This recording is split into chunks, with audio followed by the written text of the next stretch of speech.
given the topic is ROI, it Mhm. would be great if you could share some of the measures of success that you were looking at for the Yeah. program and work together. I really love that you brought up Hone's model in terms of certainly, those first couple of weeks you're looking for attendance and engagement, and are people even taking the class and participating? I think for a little bit of background, we went into our Hone partnership with kind of two initiatives. So one was a cohort for people managers, and another was access for our entire agency to be able to take any classes on the platform. Was that initial metric of who's attending, is there any engagement? But I think more importantly, what were those behavior changes that you have seen?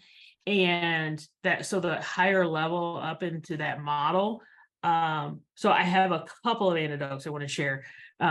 One is just that genuine people taking classes and sharing it back out. And then, of course, that creates the snowball effect of, oh, I saw Tom take this class. He posted about it in we use Microsoft Teams, and we have this really fun channel called Hone Your Own Way. And so Tom might come out there. This truly did happen just a couple of weeks ago. Someone said, I took the mindfulness at work class. Here are some takeaways. And then that creates this organic engagement of, man, that sounds awesome. I want to take that class too. I just signed up. And that shows so many different things on that level. And I'm sure, Tom, you're like, yes, we crushed that model.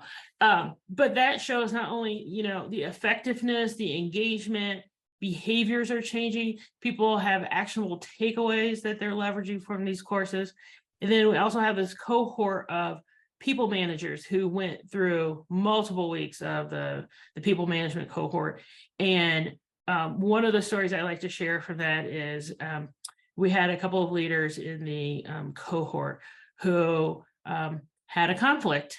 In working through this conflict, they kind of did wait a minute, we took this home class. I know that I am participating in this island mentality. And if you don't know what I'm talking about, then you'll just have to sign up to Hone and go take the classes.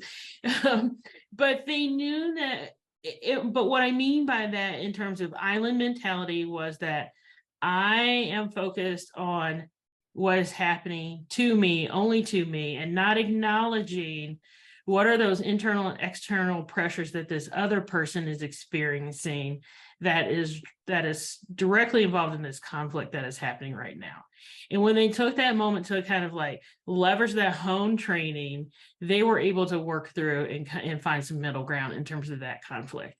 And that is that qualitative behavior changes that we would like to see, that they were able to work through conflict and find success from learnings through Hone.